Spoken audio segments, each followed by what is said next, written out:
You got a rat in your pocket or something? Who are you talking about? Our lack of willingness to work. You and that rat in your pocket? Well, what are you working on right now? I'll tell you what. What are you working on right sitting in the now? line at Lumina. Yeah, I am in here. Coffee in the middle of the day. Sworn off Lumina. I'm you in here working? 5 days a week doing something while you up there twiddling your thumbs. You need to be working more. Hey, look, I've got all kinds of advice for y'all today. I hope y'all titled this, Chad Wright was a Navy SEAL and he knows everything. That's exactly what we titled it. Okay, I didn't even know y'all No, it titled ain't. it that. Because I've got so much advice for y'all Let's today. put your teapot under the shade tree or something. Yeah. You're a Navy SEAL. Yeah. well, that's what everybody thought. Shield's a little bit too. Well, yeah, we saw it today. You weren't no shield. Yeah, no, He's no everybody SEAL. thought I was a Navy SEAL. I was actually a Navy SEAL Tier 0.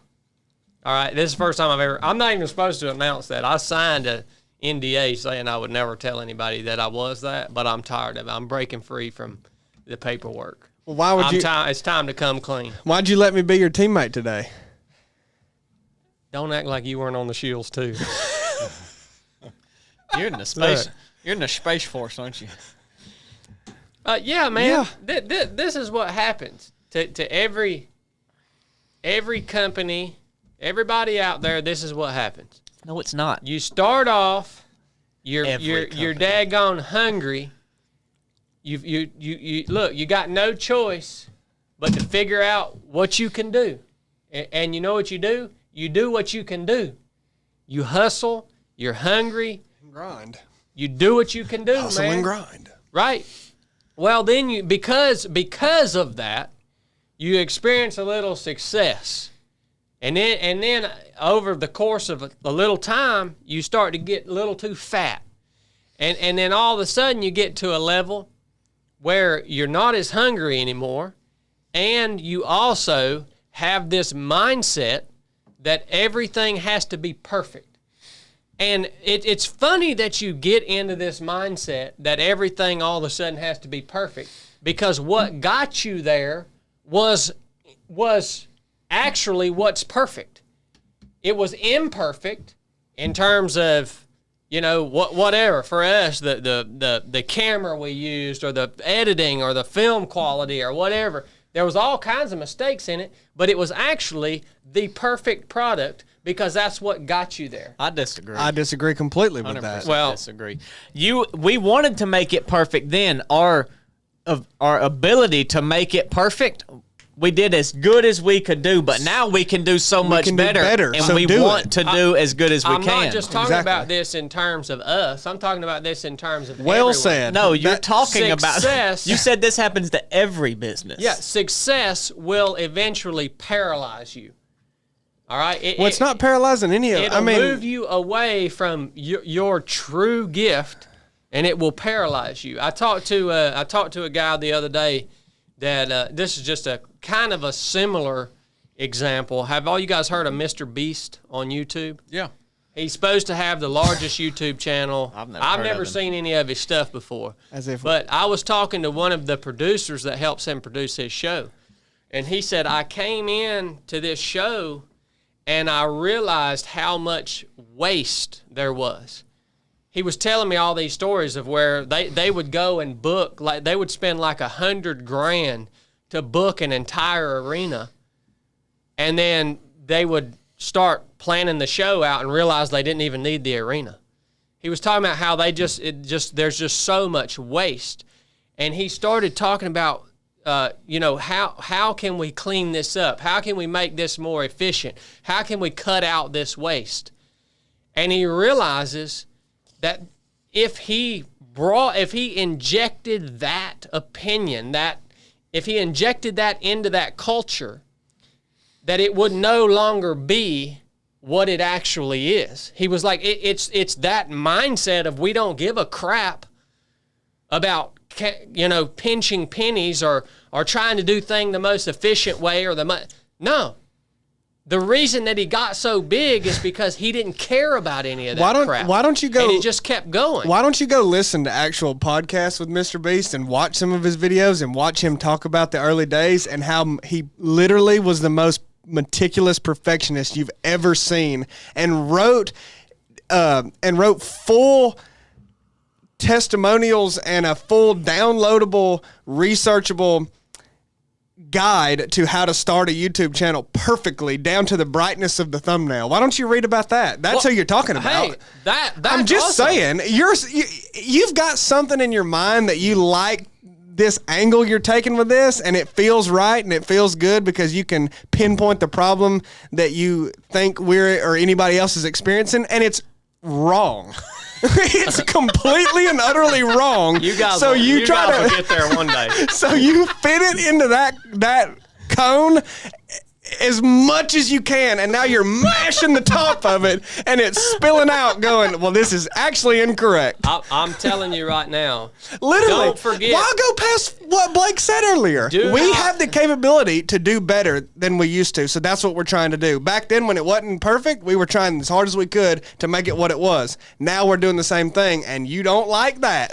Well, it's because that ultimately paralyzes you.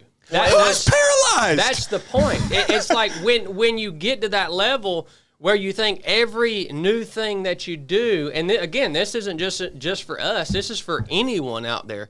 When you get to that level, even with ultra running or with other types of businesses, when you get to this level where you have this cushion, and all of a sudden you think that every new thing you do has to be done to this perfect level or this perfect standard, you won't do anything. Do you think that way now?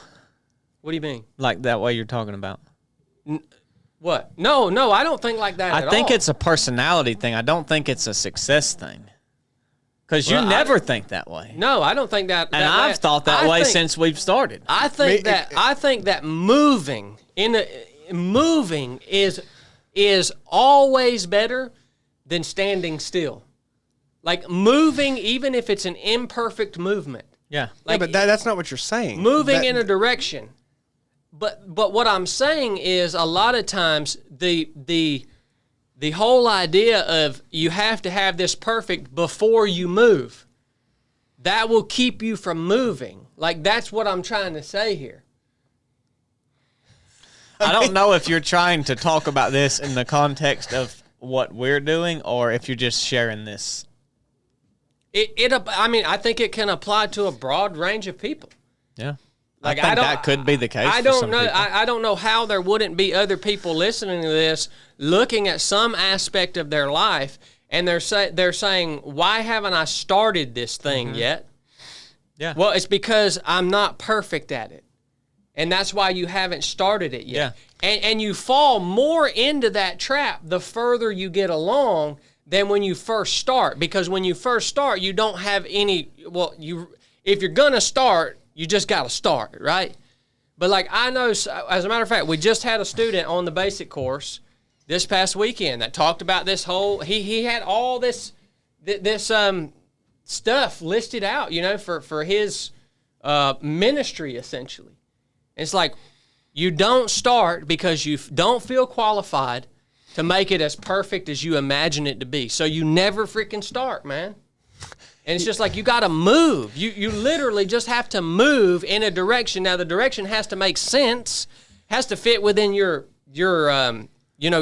skills and your abilities. But it's always better to move than to be paralyzed by this idea that it needs to be perfect. You're such a politician, dude. You've got to run for governor, because I'll be governor what one just day, for happened sure. was he was saying this out of frustration with what we have going on, and now because we called that out, he spun it to this general advice that does work for people who are in that specific position to make it seem like he was right the entire That's time. what he said in the first place. Even though we were calling out what he originally said. He's a master manipulator. That's called the spin cycle. So everything that I say on the podcast is meant to be for the general, everyone listening, right? If I wanted to hash out specifics of our, business and what we're doing, we would do that privately in a meeting. Everything is meant for the general benefit of all of our listeners, right? Let me give you an insight into what's coming next, because he also did that to lay the groundwork for our blunder this weekend. Yeah. I don't even know. I'm going racing this weekend. Yeah. I don't even know what you guys are doing this weekend. this past weekend. Nitwit. Oh, this past weekend. What do you think, Corn? That's where I thought he was going with it. That's exactly where he was going with I it. thought he was going with it. No, but I mean, I really wasn't going there. But now that you guys teed me up, it is actually the perfect segue. What do you think about all that he just spewed I out? understand, like, my personality is sort of the same as what he was saying, like, get started with it, which is ironic that he said that, because you remember that bike ride we went on and my tire went flat and we couldn't get my pump to work and he got really ticked off. Yeah. And I was like, well, man, I just got to figure it out. And he's like, you figure this kind of stuff out before you get started. He said, and then he said, if I want to know anything about a rock crusher, I'll ask you. If you want to know something about a bike, you ask me. That's sort of the opposite of what you. But Of course it is. Listen, he's literally the male version of Mark. Absolutely does. Listen, he was a Navy SEAL and he knows everything. Y'all learned that lesson last weekend. He knows everything. When When you're he's- sitting here bucking me, man. He's the he male version says- of Marjorie Taylor Greene. When he says something's right, it's right until it ain't, and then he's right when he changes it. Yeah. I'm even right when I'm wrong. I think there's Yeah. advantages and disadvantages to both. So that's what I was going to say, too, just to kind of flesh this whole idea out. It is good to have people on the team that are perfectionists. Yeah. It really is. And, I mean, it's going to – but because I think the two work together, right? You have to have somebody that's saying, no, let's go. And then you have to have somebody saying, no, we're not ready. And then those two have to pull back and forth, and eventually it meets somewhere in the middle where you're about half ready and you go. Yeah. You know what I'm saying? I also like the people that hate the word balance the most are usually the people that try to, in a roundabout way, say that that's what you need. Because that's what you're saying we need. And not even as a team, it doesn't need to be two extremes pull each other to the middle. It needs to be everybody, if they could, working towards, if you're a perfectionist, being a little bit off of that. Like, golly, it ain't got to be perfect. It's never going to be perfect. And the people who are like bent the way of just start need to go, I need to learn a little bit of patience and say, if I'm not ready at all, let me just hold on a second and get Tell everybody ready. about it. It's painful for both parties on either end of the spectrum. Yeah. It's a painful thing for both parties, for sure. Good night. But you do need both. Yeah. What a good I agree callback, with you on that. Corn. Good callback to that bike ride. Oh, yeah. The elephant never So forgets. that has nothing to do with what we're talking No, about. it's the yes, it exact same does. thing. That's It's simple. the That's simple preparation in terms of No. skill set. It's No, just no. like this morning. You didn't even know how to put a freaking rifle together, and man. comparatively so, you can't wait to learn to run a rock crusher. You got to run that thing when it shows up. Like, you don't get to wait to learn. Why would you wait to learn your bicycle pump? You're only going to use the dang thing when the tar's flat. What kind of idiot makes his tar flat and then pumps it up with the pump? So that literally makes no sense. Chili. Makes a lot of sense. Yeah. It literally makes no does, sense in yeah. my mind. I'm gonna clip that. It makes so much sense. I'm gonna clip it. My mind is not grasping or picking up what you're putting down right now. Yeah. Wait, you want to learn to do something? It doesn't have to be like you're talking the same thing. It's in life in general.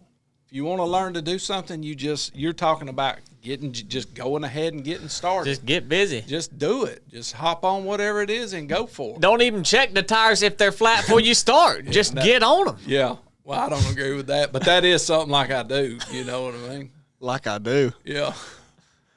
But yeah, That's it is unbelievable. exactly the same thing. Well, I'm starting to see more now how what you're saying is applying to what I'm saying. Yeah. And It's it the ain't right same until he thing. sees it. It's That's the right. same thing. My brain started to pick up on it a little bit got now you. that you slowed it down and explained it properly. Plan your dive your plan. Chili picked right up on it. I'll tell you what, since there's so much contention around this topic, we do need to take this topic to Paris James and get the thumbs up or thumbs down. All right, Paris James. Thumbs up or thumbs down, you should wait till things are perfect to start. I'll give that a thumbs down too. Thumbs down. I agree. Well, Yeah, I agree with that. Paris James just nailed it down. Just go. Chad's new saying is ditch the plan and dive. Yeah. Screw the plan, just dive. That's right. That's his new. That's Put it on a right. shirt. Just dive. Do not let your success paralyze you or bring you to the point that you think everything has to be put out perfectly, because that's not how you got where you got. No, how but you some did people it got where they got. you did it as perfectly as you could. It just wasn't as perfectly as you can do it now. Yeah. Well, anytime you're starting something new, you go back to that.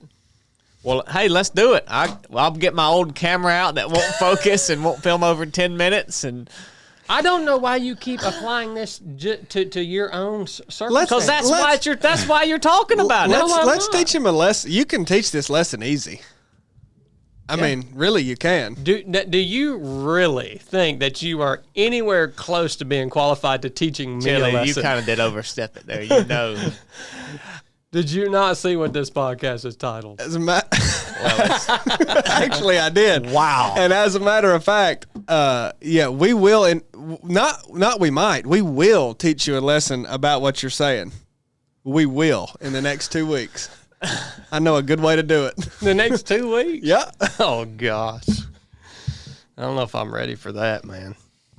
Not hard either. It'll be real simple. All right. Well, we're going to get into this thing that we've done. I have given you that huge piece of value right off the rip. All right. So you're welcome, listeners. This particular episode is brought to you by our partners at Barbell Apparel. You guys know we have been with Barbell for quite a while. You can check them out at barbellapparel.com.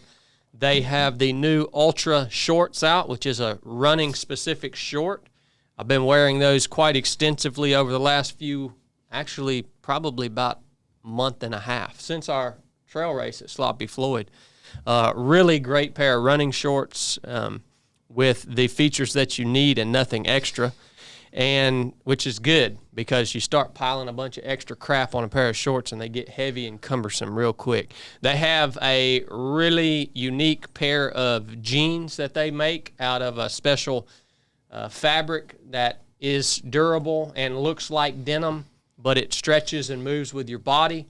They have Blake's got the ultralight tech tee on today, which is a nice lightweight layer for summertime, especially. It dries easily, keeps you cool, and doesn't fall stinking like the old, Under Armour technical fabric that we used to wear in the SHIELD teams. So Barbell Apparel, they have been awesome partners. We have every piece of gear. Corn's got the hat. He's got the Phantom shorts. I've got the Ranger shorts. Blake's got these the heavy. What's the heavy ones called? Adapt, The Adapt shorts. shorts. Yeah, I that's had more of like a range short we or a had jeans backpacking at the short. range. You Yep. got the shirt.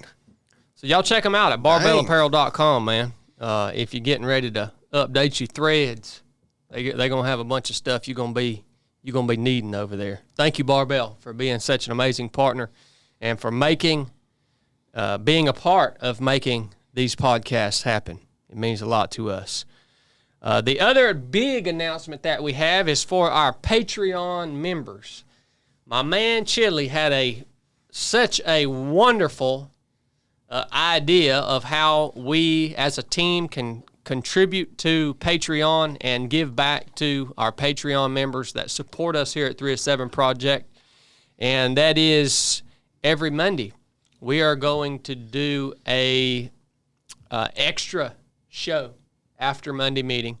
It's going to be called the 3 of 7 Comms Check, and it's an extra show. It will be videoed, so you'll get video and audio posted right there on the Patreon platform, where we're going to bring to you guys our kind of, I guess you would say, our lessons that we're learning along the way in life, and any other stories that we want to share that we think would be valuable with you to help you along in your journey. So that's the 3 of 7 Comms Check. That's going to be Mondays on Patreon, and we will be recording that and posting that just after Monday meeting. So I'm really pumped about that, man, to make that as a time for our patrons to really sit down and have some intentional conversation. So if you're not on Patreon, you can check us out. There'll be a link in the description of this episode. You can click it, and it'll take you right to our Patreon page. It's as simple as signing up and downloading the app, and it's like a private social media feed where you actually, don't have to worry about scrolling through it and seeing a bunch of crap that you probably don't want to see and that you probably shouldn't see. Good gosh. So that is the 307 Comms Check on Patreon starting this Monday. I'm pumped about that. Thank you for that, Chili. It's a wonderful idea. Y'all ready for the next piece of advice? I told y'all I was going to give you guys some marriage advice today. Send it. Y'all ready for that? Yeah. Now, has anybody had any struggles in their marriage yet? Yeah. Have you, Cornbread? You ain't never had no struggle in your marriage? What do you mean yet? Well, just up to this point, have you ever had any struggles in your marriage? Absolutely. Yeah, I have you, Chili? No. Yeah, Chili might be a Well, yeah, he's fresh. He's fresh, man. Yeah. Marriage is one of the most difficult things that you will endeavor to do in life if you want to do it right. I imagine it's pretty easy if you just kind of do it wrong and then give up on it after a while.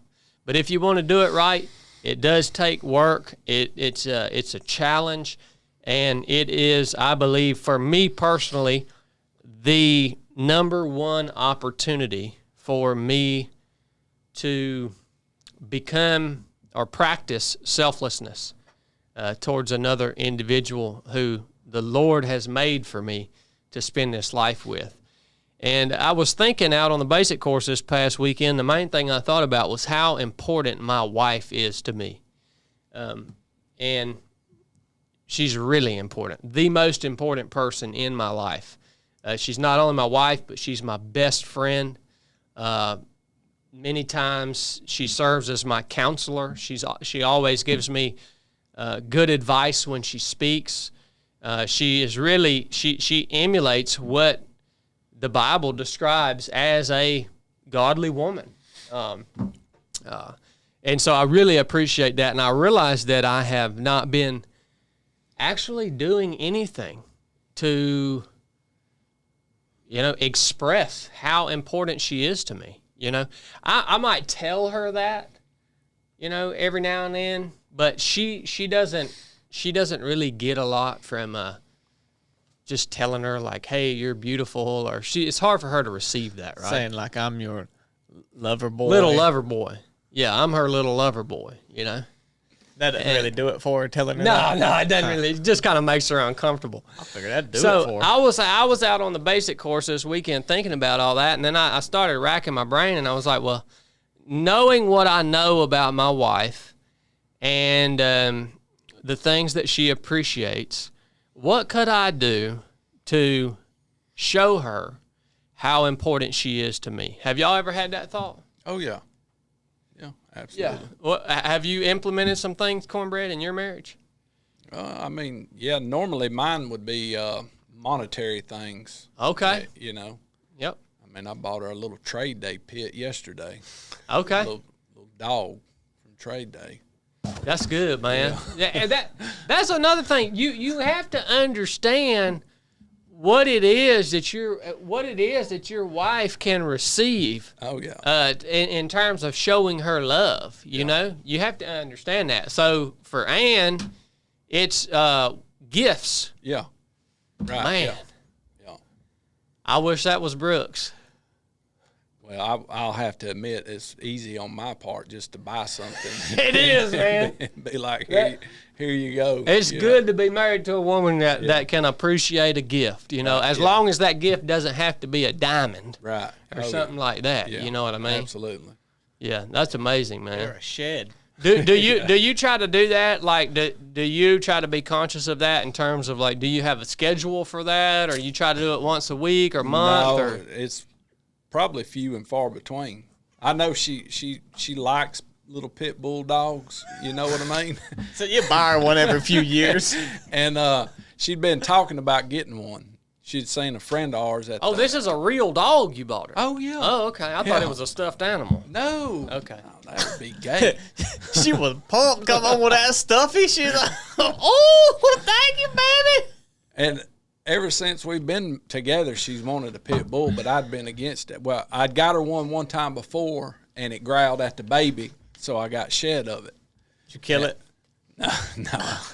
And but she had been talking about That's it. a yes. She's seen one of our friends have one at the Mountain Mama race, which y'all said it wasn't a pit bull. But anyhow, she's talked about that pit bull. And I come across that little pit at trade day yesterday. I said, she probably like this thing. That's a Tuesday type thing, isn't it? Yeah.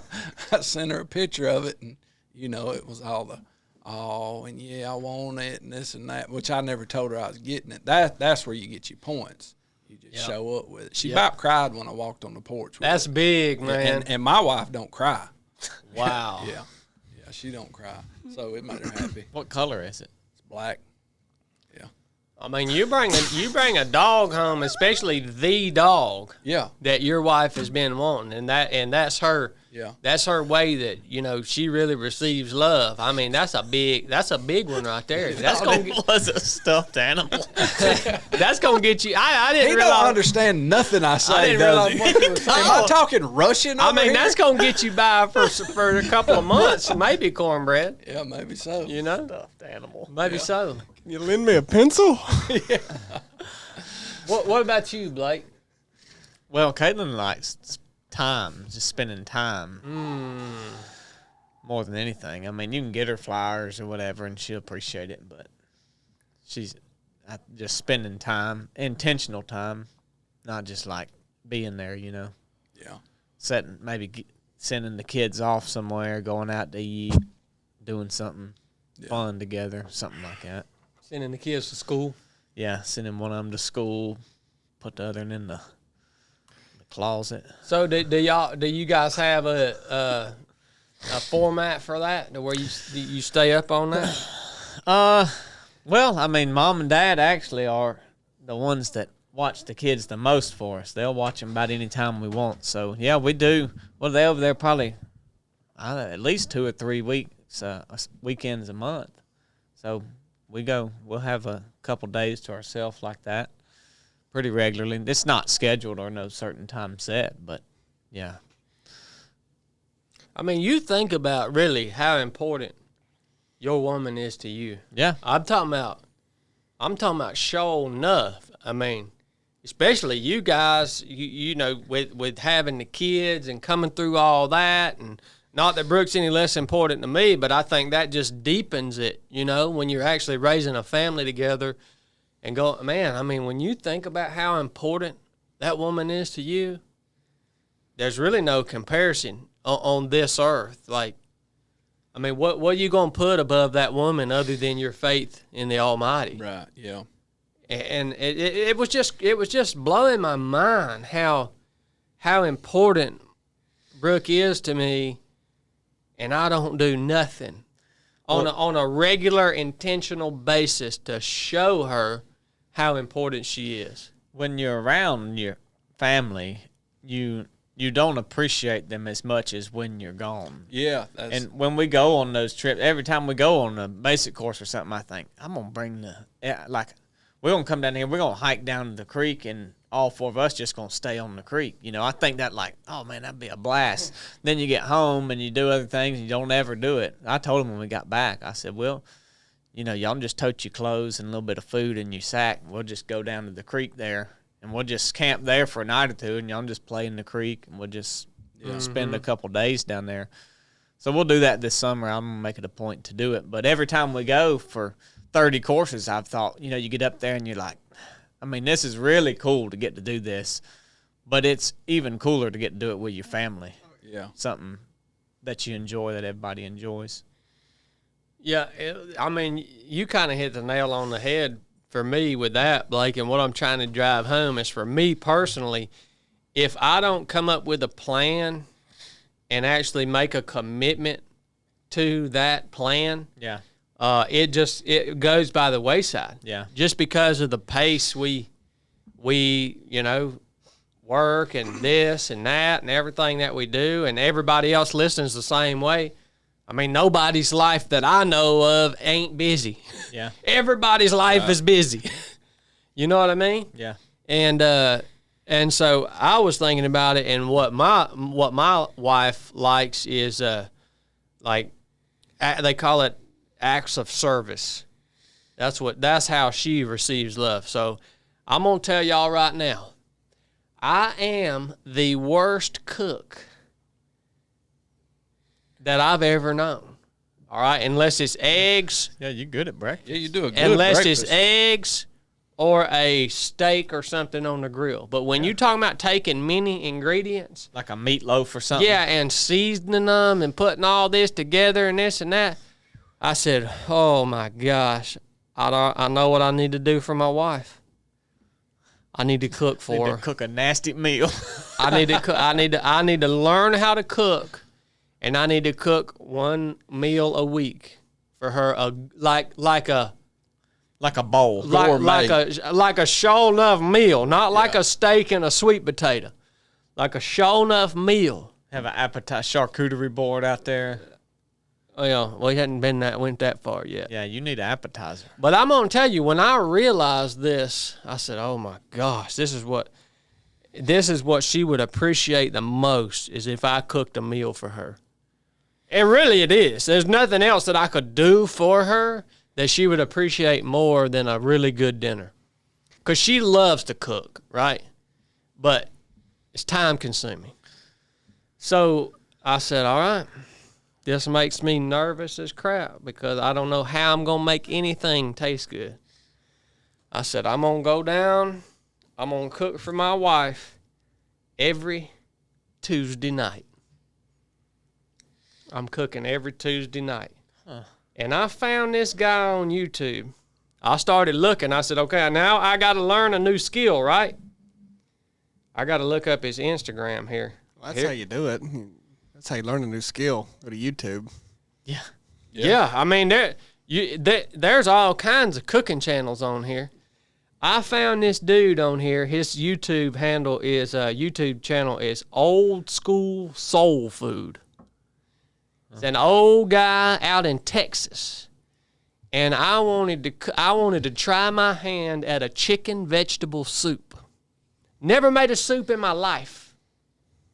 Okay. A soup? Ooh. A chicken vegetable soup. I thought you was talking about a meal. Yeah, I mean. Oh, no. This has everything a body needs in it.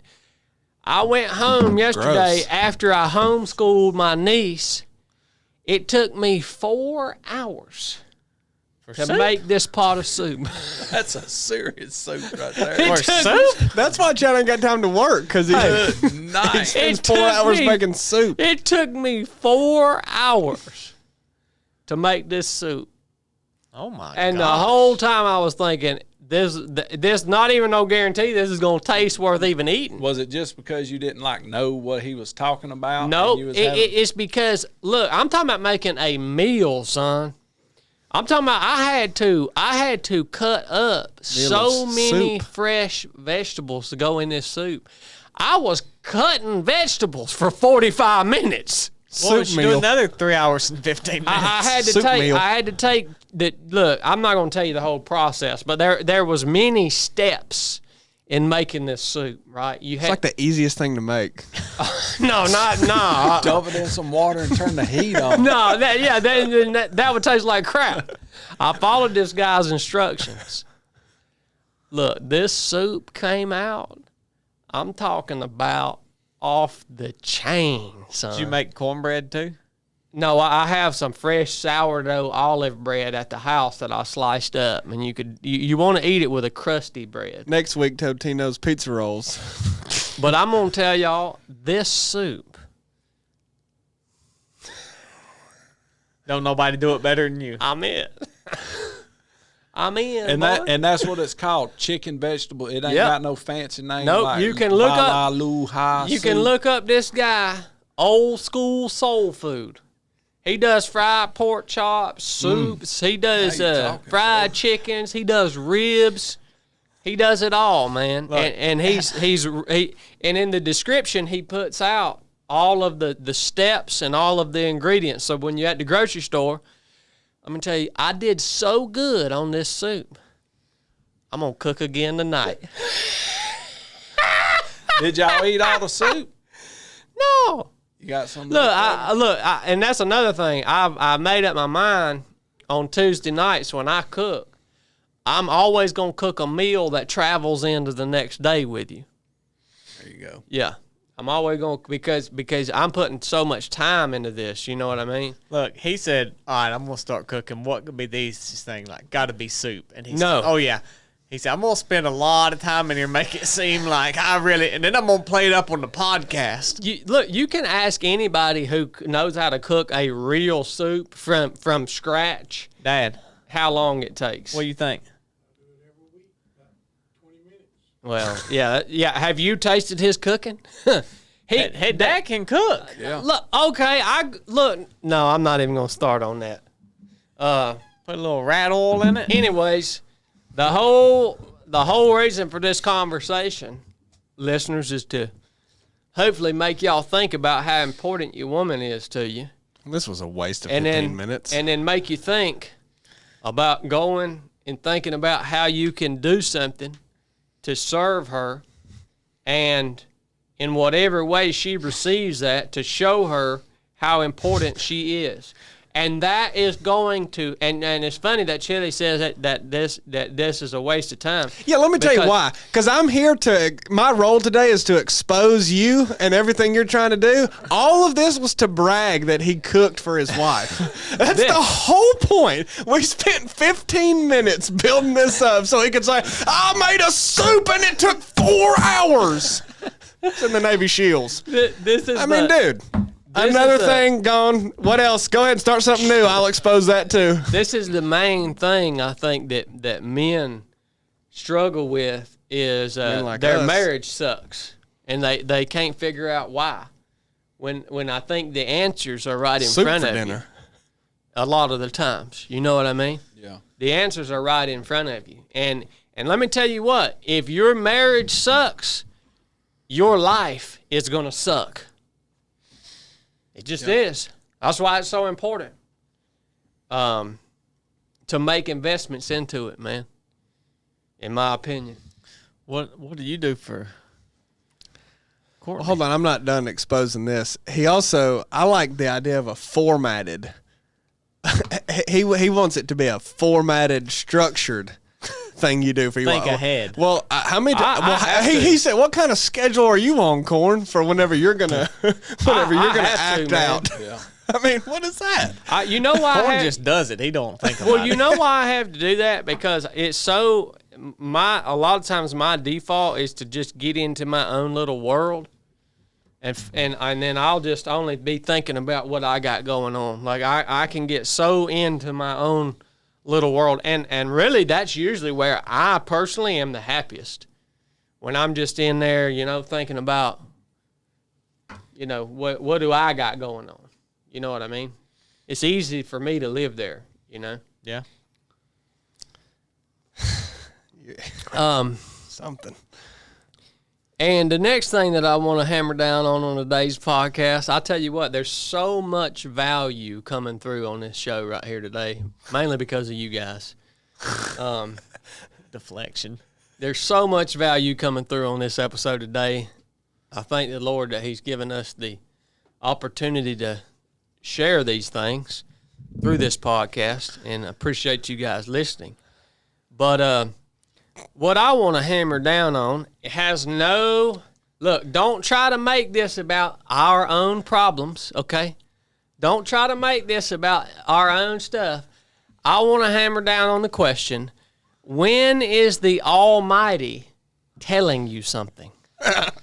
Well, Okay. Well, we're going bring it to up. cite How an do example. you make the differentiation, and how do you actually have some clarity think of a good example. on when the Almighty is telling you something? There will be an example cited and a quotation made at some point. That's just our own experience of a lesson we've learned on the topic. Why would we withhold that?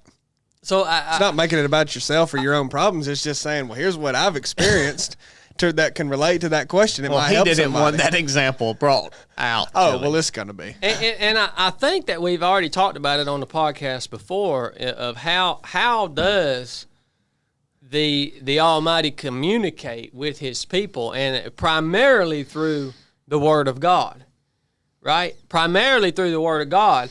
But I also think that, and I can't quote a scripture off the top of my head to support this, but am I right or wrong in saying that the Lord will and does, in quotations, open and close doors to guide us in a specific direction in life? Do you guys believe the Lord works that way? Well, you're asking, do you think everything is just by chance or everything's on purpose? That's the question. I mean, it's in one or the other. It's not like He is opening and closing some doors and some things are just happen how they happen. Yeah, I tend to agree with that. It's not. I don't think it's a mix of God closed this door and then over here He just said, "Oh, I've missed that one." Yeah, whichever you want to do. So I think it's one or the other. And I don't think things happen just by happenstance. I mean, there's enough scripture to support that. So yeah, I mean, it's getting a bit into free will. Like, Oh yeah. what choice do you have in certain matters, or are you just being guided by these opportunities that you're able to take or not take, and you're just kind of like being headed off at the pass, and you're just following the channel. So I don't know that you can just give a definitive answer to that without really having much scripture to back it up. But Well, and this kind of maybe this will make us think even deeper about it, because I have to ask the question. I'm asking this question because how many times in our lives, or how many people listening to this, have had an idea to go a certain direction with their career, with their ministry, with something they want to do in life, and they meet resistance, and they decide to stop or change course, and they use the excuse, well, maybe that's not what the Lord wants me to do. You see what I'm saying? Yeah. I mean, this is a real conversation that I think is applicable. most people that say that are saying that because things have gotten harder than they want them to be, and so they're using that excuse that nobody can buck to justify their desire to quit. Right. That's what's happening. Yeah. Yeah. I think it's an often used kind of a thing by, Christian people. Yeah, absolutely. The saying that, the Lord makes things happen for a reason. Well, a lot of times you're the reason that something ain't going the way it should be going. And that's just a big excuse to put it on the Lord. That, hey, this ain't the way I thought it was going to be, and I ain't going to even try to trudge through none of this. So I'm just going to lay back and, Lord made it that way for a reason. He must not want me to do it. Yeah, I think it's like there can't just be the fact that this is getting harder than I want it to be, so I'm just going to stop doing it, because the Lord would not make it this hard if this is what I want it to be. But the other thing, like, there has to be other supporting evidence for that. I do think that could be the case. Yeah. You could be constantly trying to beat your head through the wall, figuratively, and just say, well, it's getting harder. This must be what the Lord wants, because life's going to be hard, so let me just keep beating it.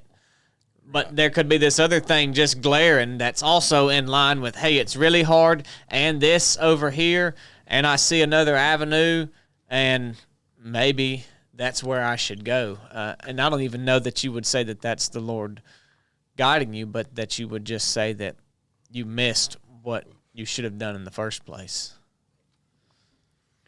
You know, when you begin a journey or a new endeavor, go ahead and realize that there are going to be unexpected obstacles placed somewhere along that path, right?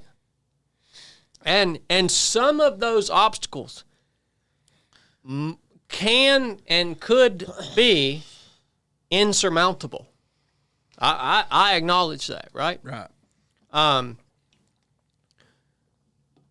But for me, I guess if I boil all this down to the way I've been thinking about it, is as we are moving along this path, along this journey, whatever journey you're on, listener, when these unexpected obstacles come up, you, one, have to be ready to be innovative. You, two, have to be ready to do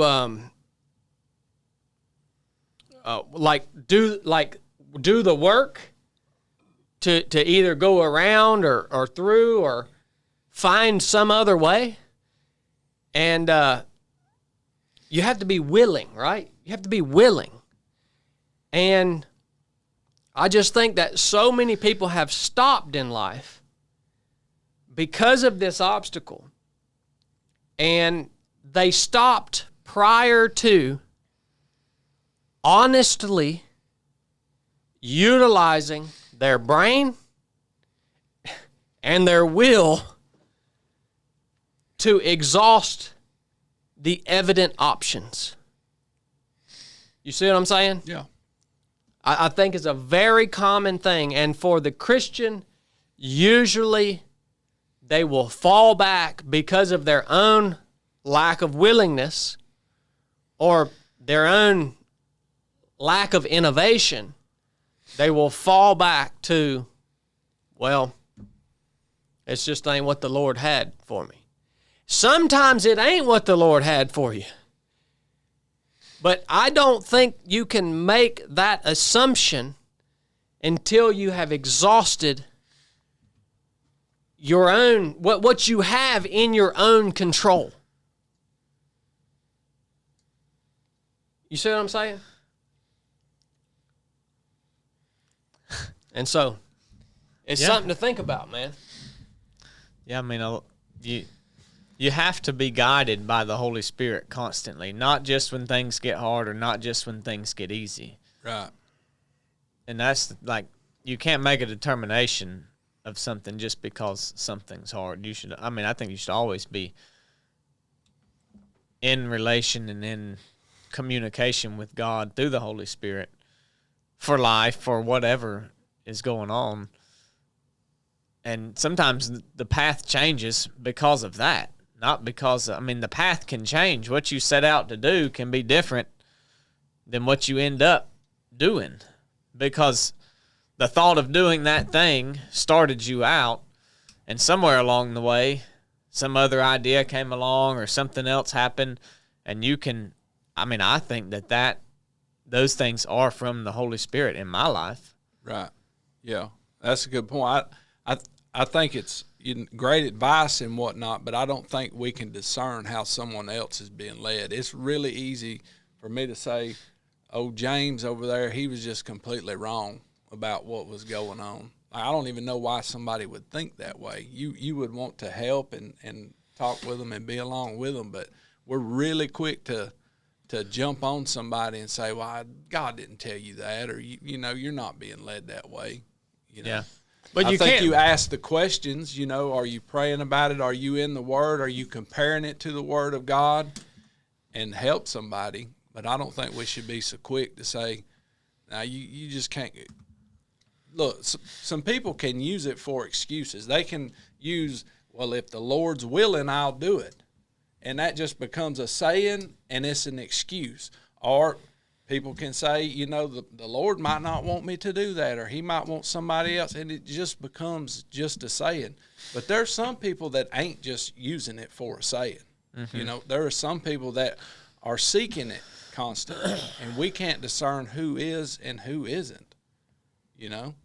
Why is the advice not just seek the Lord first? Yeah, And exactly. not as a last resort, and not as, well, once I've exhausted all my options, then I'll go to the Lord, instead of just, Or once things get hard. yeah, like, why are we not just, why is it the advice not simply seek the Lord first Yeah. from the beginning? Then it doesn't become a matter of, well, I'm trying this option and that, and maybe I'll stop after this one because that's the first obstacle I hit, and maybe that's God telling me not to go, or the other way, the other way of, oh, I've tried 18 different things and now I'm considering whether it's God. Why not just consider that first? Yeah. And be guided by that as you go through things, instead of, well, I'll either try once and quit, or I'll try 10 times and then see what the Lord wants. Yeah. I mean, that. Well, I think you Not should. that that's easy to do, but that to me, it's clear what the answer is. I think both are wrong. I think saying I'm gonna try one thing, and if that don't work, I'm gonna quit, because that must mean I'm not supposed to do it. Yeah. Or I also think it's wrong to go, I'm gonna do everything I can. I'm gonna try every last available option I can to get what I think I want to do or supposed to do, and then if none of that works, then I'll say, "What's up? What's up, Lord? This must not be right." I think you're exactly right, Shirley. I think you should, everyone, before you start that journey, whatever it is, you should seek the Lord first, right? The problem is, along the way, when it gets harder, you encounter these unexpected obstacles. You begin to question, oh, well, is this really what the Lord wants me to do? And then the question becomes too, seek the Lord first. Well, what does that look like? What does that actually mean? Like, seek the Lord first. Like, what does that mean? Well, I think it means seek the Lord always. Because the minute that you do something else. But what does it look like to seek the Lord? Is what I'm trying to. It means I have endless options in front of me, and I can spend my time with this, and I really want to spend it training for this, or doing this activity, or doing this that I think's fun. But instead, I want to lay that down, die to myself, and do what God actually has for me. Oh wow, it's actually evident whenever I seek Him that that's distracting me from what I'm supposed to be doing, and this is right in front of me that I should do. So And I'm you going usually know. So I'm going to do that instead. That's Yeah. what it looks like to seek the Lord first. A lot of people, they get into the position you're talking about, and me too, because you're doing something that is not even aligned with what you're supposed to be doing in the first place. I agree. Oh, I agree. Gosh, I'm trying to run this race, and I keep, I got injured after a week, so I just quit. That's who you're talking about. What about the guy who's like, I'm trying to run this race, and, I got injured, but then I came back at it, and then my wife got sick, so I had to take a month off of training, but I got back at it. And then the race was canceled, but I signed up for another one. I got back at it. Well, what if you weren't supposed to be doing that at all in the first place? Then what good is it that you kept going and persevered, and then, instead you could have been doing the thing that you were supposed to, being led by God right off the bat, and then if you experienced an obstacle right off the bat in that way, then you can pause again. You continue seeking the Lord and saying, well, I'm doing this because of the direction I thought I had, and not my own desire to do it. And then, yeah, I agree with you. You should probably keep going then, unless something drastic changes that path. But Yeah. I also don't think it's wrong to try something. You hit one obstacle and you go, whoa, this may have been off from the get-go. Let me reset here. Yeah. I think for the conversation to be even applicable, you have to start with the assumption that you did seek the Lord first. And I would say when we're looking, for me personally, my understanding of what does that look like, you have endless options. What does it look like to seek the Lord? For me personally, that is seeking Him in His holy word in Scripture. That is, for me, my understanding of seeking the word or the Lord. And I think also through prayer, but I think that the Lord speaks to me. When I seek the Lord in prayer, He answers me through the understanding of His Scripture, through a clearer understanding of His Scripture. You know what I mean? And what is the Lord asking us to do?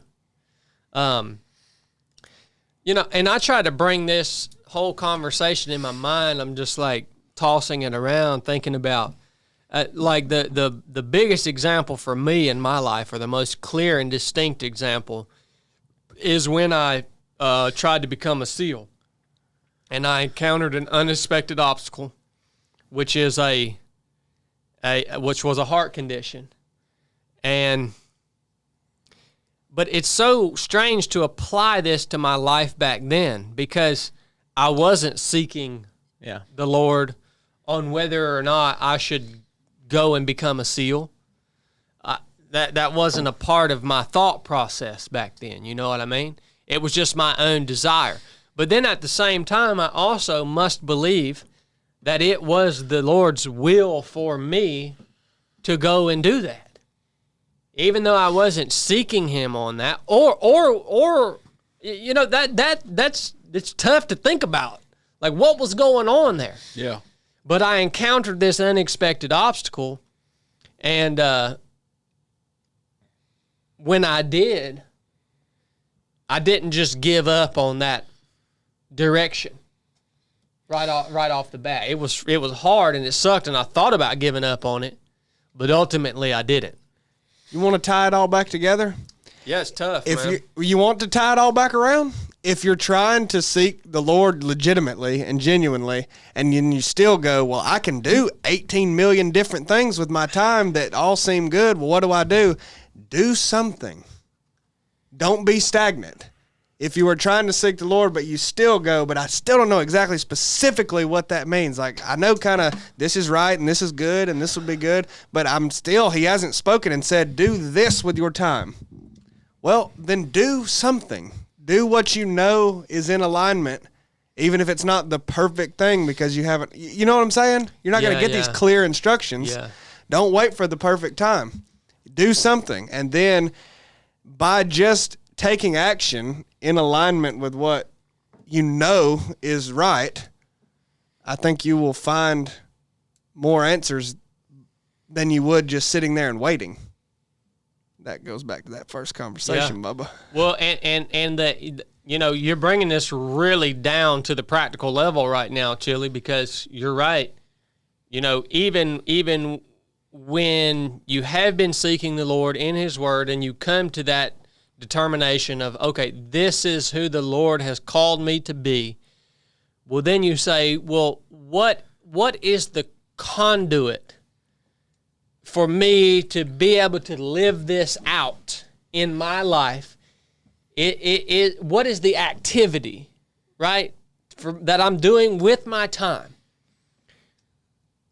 I love when we develop the mission statement in the proving grounds, because one of the things that helps us choose the activity or the conduit to allow all this to flow through is looking at ourselves and what are our competencies. And your competency is actually a gift from the Lord. He has created you to be good at something, right? And that, looking at that, I think is a piece that can help you practically choose or practically move in a direction.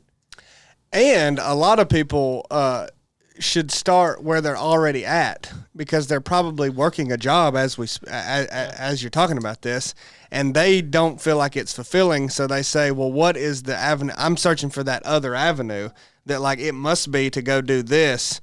Well, what about using your competencies where you're at? Man, why don't you start there? Just start. Yeah. Just start. It goes back to what the first conversation was. Instead of waiting for it to be perfect, just start. It may not be the right ultimate answer, but that's how you get started, because you are somewhere, so use it there. Well, you had to be faithful with little. That's scripture. He's faithful with little, will be faithful with much. So who's going to be given much? But, they said, well, what I have, I'm waiting to get to that point. Yeah. And God's not going to give it to you till Right. you're faithful with what you've got. And if you feel like your competency is speaking words to other people and leading other people, or whatever specific thing it could be, I mean, you know how many different things there are that people could be good at and could be used. Well,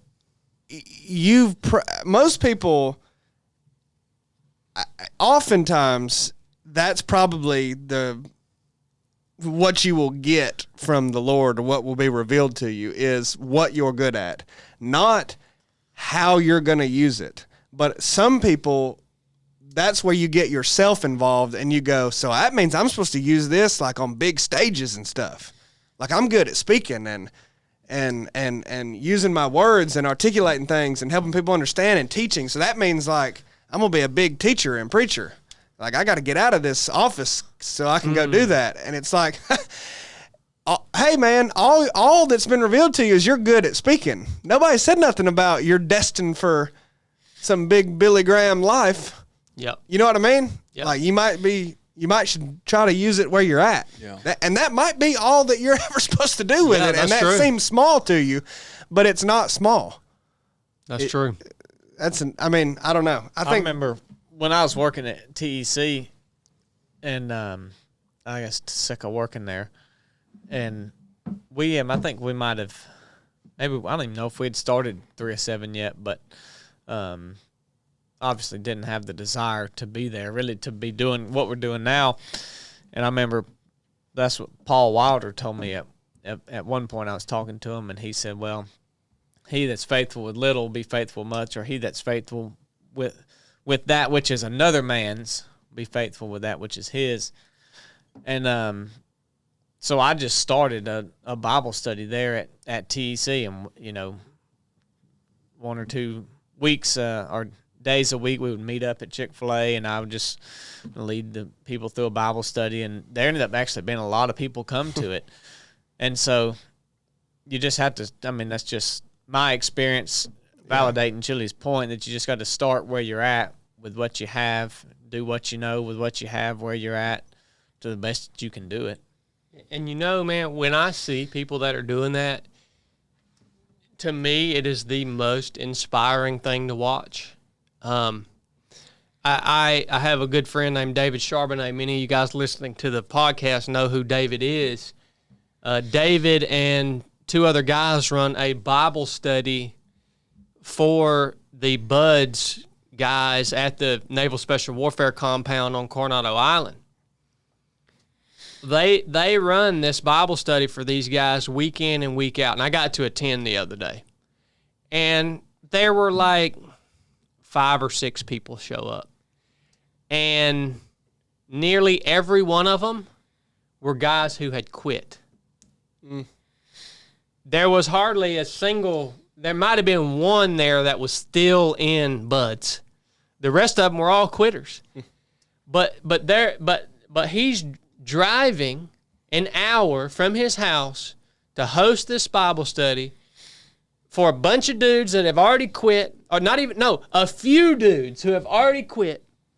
And he's doing this week in and week out with no acknowledgement, with no big crowd. It's not really growing. It's just a few guys there. And I'm like, wow, you drive all the way down here to serve these few people that are never even going to become SEALs? Like, I'm like, wow. Because when you have a big platform, or you have a big audience, or you have a big crowd, it's rewarding. You know what I mean? Like, oh man, I am good. I am important. What I have to say is important, right? You're getting this feedback and this acknowledgement, but man, when you're running a little Bible study for TEC and only 2 or 3 guys show up, or you're running a some sort of ministry for the buds guys, and the only people that show up is a few dudes that quit. You're doing that week in and week out. I'm like, this is it right here, son. Like, this is true. This is true, like, serving others with zero expectations. Like, this is what counts. There's so many things we do in life that are good, but they don't really count because you're doing them with an expectation for some sort of feedback or return on your investment. You know what I mean? Yeah. And the most inspiring thing to me is when I see people doing exactly what you guys are talking about. They're doing something where they are. Doesn't matter if it grows, doesn't matter if 2 people show up, but you're doing what you can where you're at with what the Lord has given you to work with. Yeah. Right? So don't any of you guys take that for granted, man. That we all have that opportunity. And don't think that you're less because that's what you're doing. Or base it on the success. You're actually more of what it is. Yeah, of what's happening. With what Blake just said, I mean, you probably can't speak in absolutes, but a lot of people assign that it was not what God would have for them if they had done it for 5 years and it's still only 5 guys that quit. That ain't really, I don't want to speak in absolutes, but that's probably not ever going to be a sign that means you shouldn't be doing it. Just because there's only been 3-4 guys for 5 years, it's not growing at all. So that must mean this is.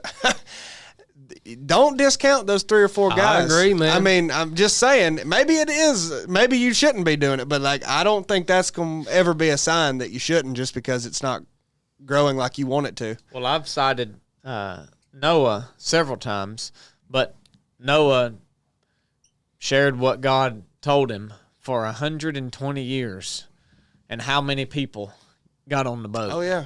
How many people said, that guy's right. Ain't nobody getting on the boat. I must be off. Yeah, yeah. I mean, nobody's listening. It ain't raining either. Yeah, is this really what God told me? Like, I've been building this boat I live for in a 50 desert. years.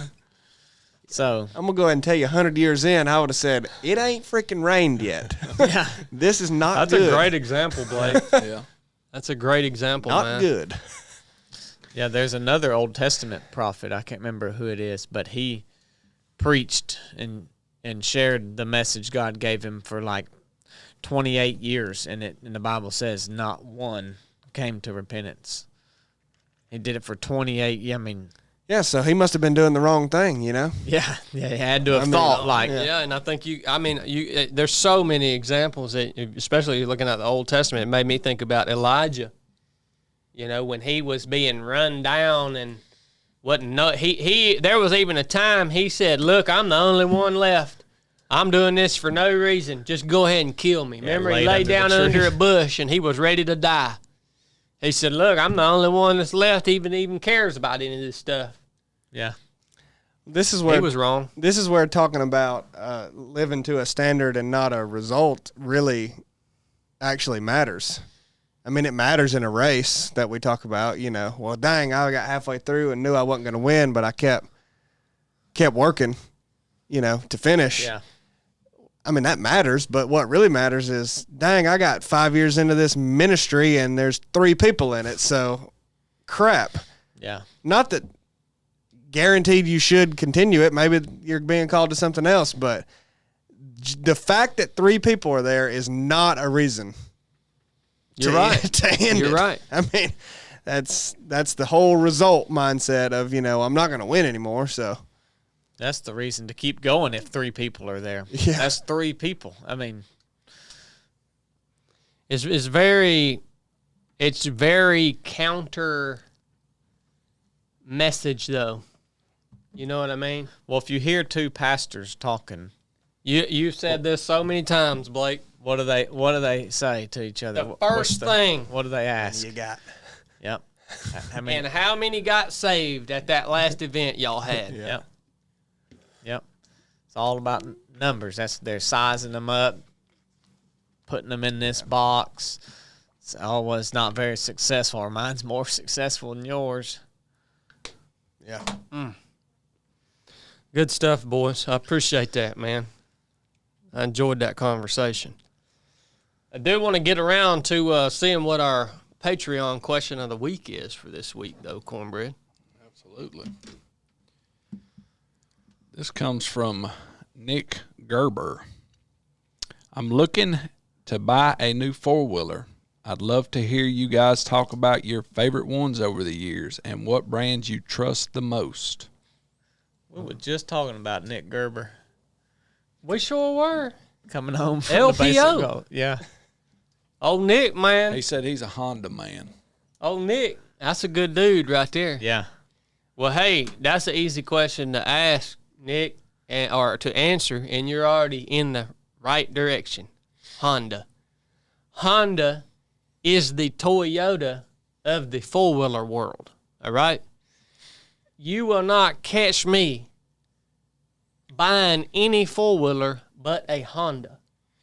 And them old ones, Yeah. that Honda, what's it called, a Recon, I think, or 4 tracks. Yours. it may be a 4-track. Yeah, it's a 350. It's the same ones that Don Tidwell had. 300. Don Tidwell had 2 of them.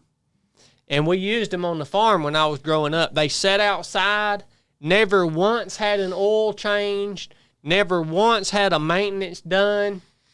They last forever. And it's like you just can't kill them, man. They're getting hard to find, though. Yeah. I don't know a lot about the new Hondas. The newest, well, we do. We have a newer Honda. Is it a Rancher? Yeah. A newer Honda Rancher. That's a good machine. I'll say the Kawasaki Bayou 220 is pretty tough. Buddy, we have ragged a Bayou out. Chad sunk it totally underwater in the creek so much the seat popped off and floated to the top. And we drug it out and stood it up on its back tires and just pressed the starter until it blowed about 3 gallons of water out of the fuel pipe. And then he drove it home, and it smoked like a just like a freight train the whole way home. Wouldn't go about 10 miles an hour, but it finally burned all that water out. Dang. The And Kawasaki then Bayou kept on is a good going. one. Yeah. The Bayou is a good one. But Yeah. Honda, man, you're already moving in the right direction. Get you a Honda, you can't go wrong. There you go. Yeah. I got to hit the head real quick, boys. Honda. Go hit it. What kind of four-wheeler you ride, Chili? Hold on. I don't know what I had when I was a youth, and I wrecked it so many times. And one time I flipped it over on myself, and gas was pouring out. I don't know what that was. I was a youth one, you know. I was a tiny. I've never owned a four-wheeler. Really? No. Can-Am makes a good machine too. They're newer, got more technology and stuff to them. They're not as reliable, but if you Like a want, good four-wheeler? yeah, if you want the technology and stuff, then Can-Am's good. I bought the boys a little Polaris 90 when they was little. I'd get out there and ride on that thing, boy. Your big tail get on that 90? Oh, yeah. It told That's me back to. when you was big. Oh, yeah, I was real big in, about With 330. 350. You were riding a 90? Yeah, I've never personally owned one, but I bought the boys a Polaris 90. When they wasn't riding it, I'd get out there and tool down to the chicken pen. I don't know about the Polaris. You know, the old Polaris Sportsman, you know, they come out with that belt drive automatic transmission. They used to be junk. I think would they're stay decent. away. I would stay away from an automatic transmission too. Personally, I mean, if you talking about something that you really gonna run hard, Yeah, depends on what you're gonna do. I with like to have a shifter. If you're going out to ride these trails and go to these parks and stuff, a Honda's not gonna be your favorite machine. Then Polaris has got that figured out when Yeah. all that side-by-side technology and all that. But I'd have a Can-Am before I had a Polaris. Would you? Yeah. Side-by-side? Wouldn't you, Dad? We got a Can-Am at the house. We got a Can-Am four-wheeler at the house. Blakely's got one too. Four-wheeler. Yeah, that thing has had troubles. Your Can-Am? Yeah, it has had troubles. Really? Yeah, it somehow was getting water into the belt drive. I don't know if the gasket came loose on. Surely it has a gasket on it somewhere. What's that one y'all got with the mirrors on it? Gotta Them have a was gasket. good. Oh, dude, I don't even know what those are called. That's some off-brand. We bought those in Gotta have some gasket. 2021 or 2022 during the scamdemic when there were no four-wheelers to be purchased. Y'all remember that when there were no cars, Couldn't the get car anything. lots were empty. The chips. No plywood. No wood, nothing. Yeah. I'm not really over trade day pit yet. Yeah, I didn't even know you bought a new dog, CB. Trade day pip. Chili, you got anything good from the news this week? Anything good went on? Well, Joe Biden was diagnosed with prostate cancer. I heard about that, man. I bet like a bad advanced Bad case. stage of it, right? Y'all buying that? I mean, I could see it. Can you see that it got to this stage 9 or whatever they're Stage 9. Yeah, whatever there was only 4 stages. whatever. Well, he's got to stage 9, whatever they're calling it, and and they didn't know that while he was president, Oh, getting yeah, all these that's a good point. routine screenings. I actually Are you saw. joking? I actually saw a clip of him speaking up in Delaware, and he was talking about how dirty the air and the water was. And he said this is the reason why I and so many others have cancer. And this was, I assume, years ago. I saw that clip on Instagram where he let that slip. Well, they're saying he's got prostate cancer stage 9, just found out. And they're explaining how they didn't know when he was in office. I mean, my rudimentary understanding of prostate cancer is like he's probably had that for years and years. For it They to were have just gotten this sweeping bad. that under the rug, yeah. You think they didn't tell him, or he just wasn't talking about it? What are you saying? I mean, I'm saying he's had it for a long time. They've known it, but now there's some reason that they're saying, "Good night. We just found this out, and it's bad." He's on And his way out. and we had no idea. What would the reasons be that they hid it? Well, it probably just added to the cover up of his entire mental health. I mean, his entire health status. Right. I mean, he was a freaking zombie for 4 years as the president, and they probably just wanted it to stay under wraps that we didn't know he had anything. It turns out we just found this, and maybe now you can go, maybe that's why he was having some troubles, is because we didn't even know about this, but dang. Maybe that's why they had that stand-in for him. That body double? That looked like him, yeah. That body double was With the tall. earlobes attached. That body double was a You big know, guy. it was as evil as that man must be. It was painful to watch and listen to him. Yeah, he ain't evil no more. He's brain dead. Yeah, yeah. But I mean, you know, I think he was a pretty wicked person. Just if you look at the things that he advocated for. Track record. Right. Have you ever stopped and considered that? I mean, you know, we've talked about our theories, and my theory of how the ruling class representatives of the country are all puppets. But I mean, why can we not fully express how insane it was that a Alzheimer's patient was the president for 4 years? Like, we don't act like that's as crazy you just as move it is. along.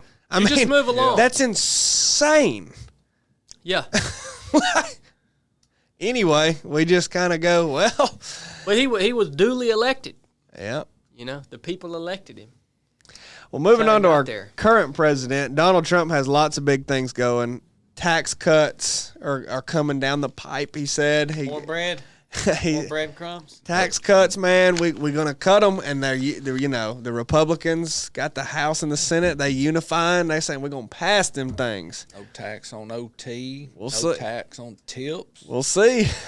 About to be a waiters at Chili's, boy. Yeah, that'd be good. Yeah. He's also ramping up the defense of the U.S. In case we get attacked.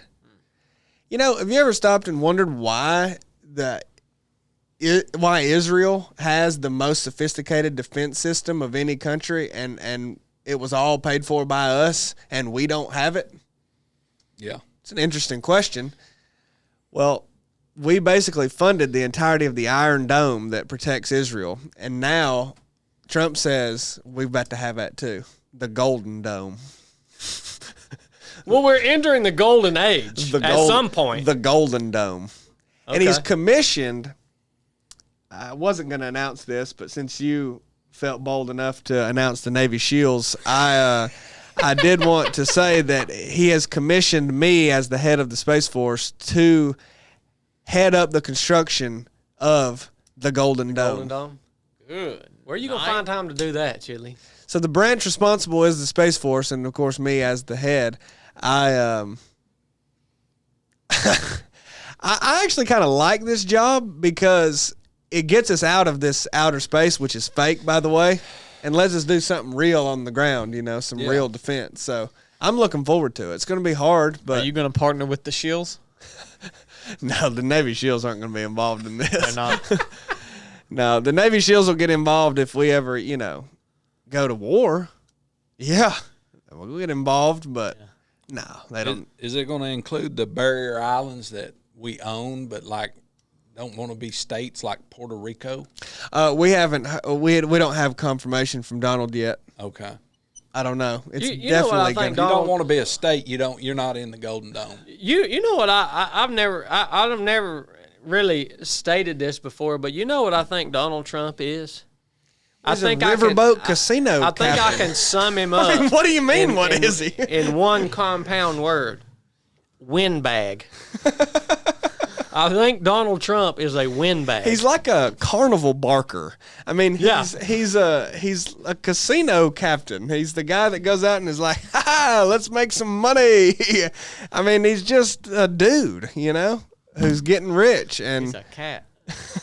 He is a cat. You talk about defense, national defense, Chili, and how he's ramping that up, and it just made me think, man, I see these clips online all the time of what these cats over in the Ukraine are doing with these dang drones. Yeah, like warfare now looks nothing like it looked when I was in the military. It's like it has totally changed. Like, I don't know how they're training for this or how this has changed up their tactics, but I'm going to tell you right now, these cats are, with these little drones, are just dumping some havoc on people, man. And it's like you can't really hear them. You can't see them coming. They're unmanned, so you're not putting any human life at risk. But, dude, they are wrecking some folks, man. They got guns on them? They literally strap warheads to these things, and they'll just run them into vehicles. Yeah.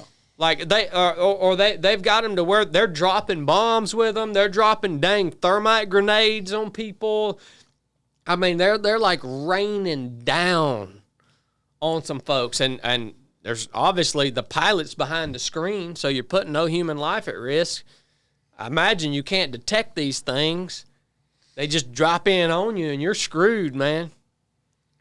I wonder where, like, the next big the whole thing with Russia and Ukraine is a pretty big conflict. It's like, I don't know, man. It's gonna look it's looking a lot different. Yeah, definitely. The future of warfare is to just let the AI robots hash it out.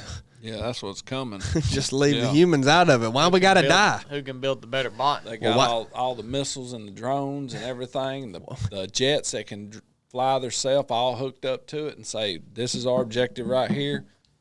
Go. Yeah, man. Like a battleship. Why you even got to die? Just let the AI robots hash it out. Right. Anyway. But it's crazy because the main cost of warfare is human life. Not no more. So, like, when you take that out of the equation, like, I think it more looks like leveraging these robots and drones and stuff to like, take human life.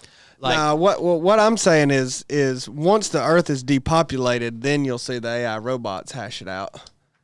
Yeah, like the agenda is to depopulate the Earth, so we'll get there through many means. But then once you're down to the bare bones society, and you just let the AI robots do any fighting.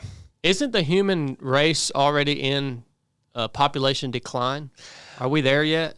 I didn't realize how many people believe that the current population is way less than 8 billion, like they say it is. Jeff mentioned that the other day. Yeah. Oh, that's big. I don't have any knowledge about that, but I think the birthing rate in the United States was way down.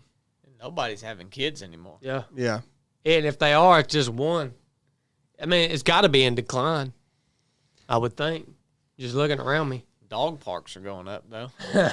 Don't get me started on that. You But gotta have them. lastly, I did want to cover Trump is the social media president, and he had Theo Vaughn introduce him with a comedy set when he visited Qatar or Qatar. Theo was in Qatar? Really? And he did a 20-minute set to introduce Donald Bread and circus. How did they laugh? Oh, ha, ha, ha, ha, ha. Did they laugh at him? He was a little uncomfortable, but he had some jokes hit. Being in the midst of all those American He said he killers thought everybody there. over there looked hot because they had all those clothes on. He said it's 115 degrees and y'all are wearing wedding dresses. It's pretty funny to me, but I don't know He if they allowed that to him? Yeah. Wanted they chop his hand off. We are to the point where a comedian is introducing the president of the United States. It was in front of a overseas. bunch of military personnel. Wow. And he did 20 minutes Holy and introduced crap. Trump. But the big news from Qatar is that they have presented Donald Trump with a jet, private jet, A nice one. a nice one. Did he accept? He has accepted, and everybody's mad that he's accepted. It's a gift. I mean, what are you supposed to do? Turn down a gift? Did you see where he posted that picture of him as the Pope, and everybody was all mad about it? Trump did? Yeah. No. Yeah, there was like an AI-generated photo of him as the Pope. Oh man. And He posted it? He posted on the White House page, and and everybody was ticked about it. And he was talking about like I didn't make the photo. He's a troll, man. Like he's just a troll. Yeah. And he gets people mad. But yeah, there is dispute about whether Qatar offered that as a free gift or not, or if they have some bribe. or if they have some I'm expectation. sure they just did it out of the kindness of their heart. It was, what was it, $400 million jet? Yeah, oh yeah. That ain't nothing. That's why you got to build that golden dome. Park that jet under there, son. That ain't nothing. Anyway, just interesting. Lots How of much controversy. longer is all this going to last? That's up to Jesus. At least until Trump's out. I mean, we know we're good till then. There's no more elections. This was the last election for Yeah. Christians. Well, they That's what he also said. allowed the last pope was supposed to have been the last pope. No, It that wasn't was supposed just, to be Well, more. now Leo's the last one. Oh, okay. the other guy died prematurely. I just can't believe this is all going to last a whole lot longer. We'll see, though. Maybe surprised, Well, I folks. mean, maybe we'll see. You know, who knows?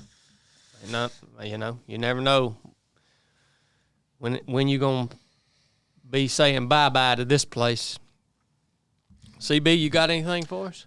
Man, Georgia's been drab here the last few weeks. Not much news. 2 confirmed tornadoes last night in Chattooga County. Really? One in Tryon and one in Menlo. Dang. Multiple houses damaged, power out, of course, trees down.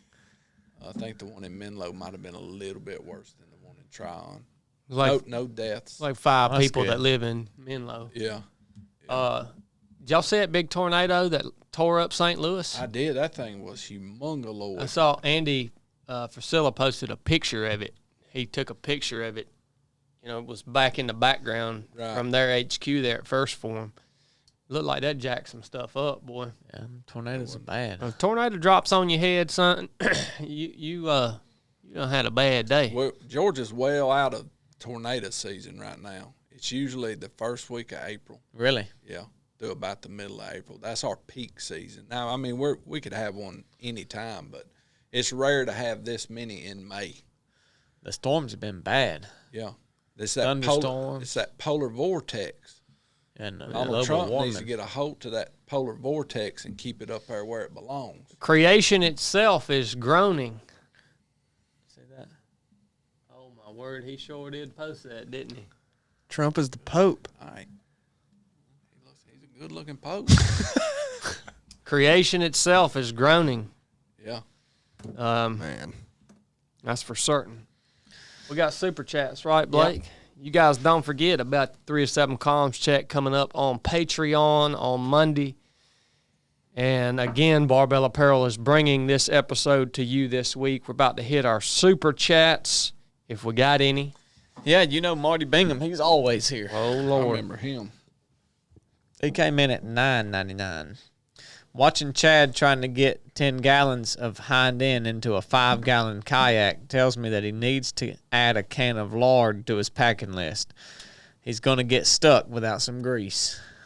What? How did Marty see a picture of me trying to get in a kayak? I posted one on Patreon. Is that on Patreon? Yeah. Okay. 2, he come in at $4.99. I can tell you up front that David is going to have his hands full pulling the Crisco kid down the Yukon River. I feel bad for him already. Marty, you old freaking geezer, man.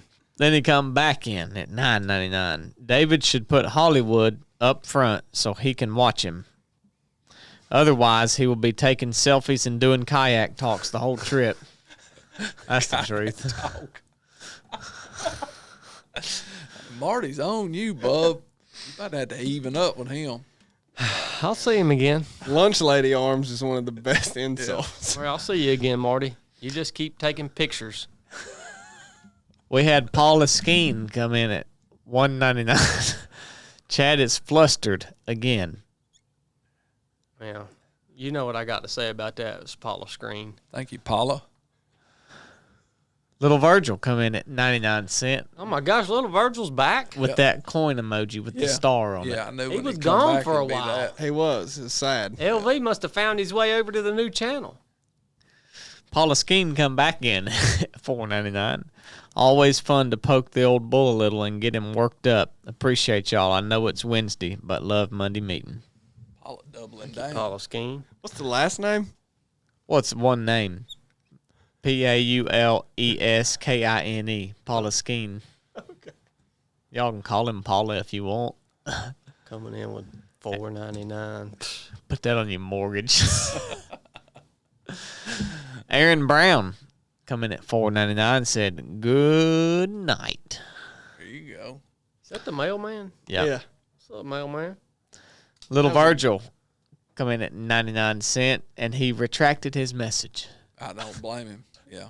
That coin with that star, there wasn't no sense in that anyway. No.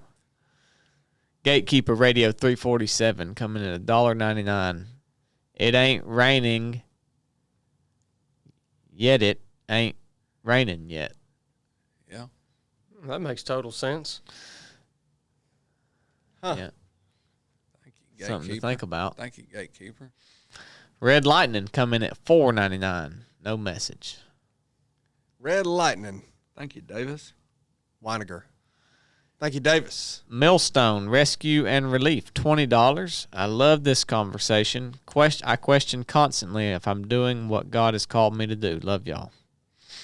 Thank you. Tom Brannon, $20. My neighbor had one of his calves escape. We had a full search party out into the night with no sighting of the little cow. I went home and prayed that God would help me find her.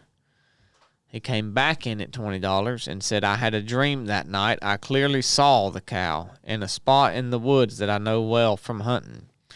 I sprung out of bed in the morning and made a beeline to that spot, and she was there. Praise be to That's God. wild. Well, I think you're getting a little bit crazy with that now, but That's wild. Thank you, Tom. TB. Yankee of the Year. That's crazy. Yeah. Yeah. I You mean, know, Tom said on the ROP course that time, who was it that asked him? He thought Will? that was a little bit, that might think that's a little bit weird. Uh-huh. He said, yeah, a little bit. Uh-huh. Yeah. That's what Chad's saying here. you're taking that a little far, Tom. Maybe you ought to stick to delivering mail. What? Tom don't deliver mail. But he could. Well, maybe he ought to start. He'd be a good mailman for sure. Yeah. Millstone Rescue and Relief come back in at $20. My coffee donation for Pops. I know it takes a lot to keep these boys headed in the right direction. Seriously, you have to be a proud papa. Papa. James don't even drink coffee. Papoose. A papacy. The papacy. Look, if y'all are so poor, you can't even come in with a super chat above $20. Good. You can go dig a daggone hole, put your dang head in a hole, because you're just going to be poor the rest of your life. Dude. Enough said.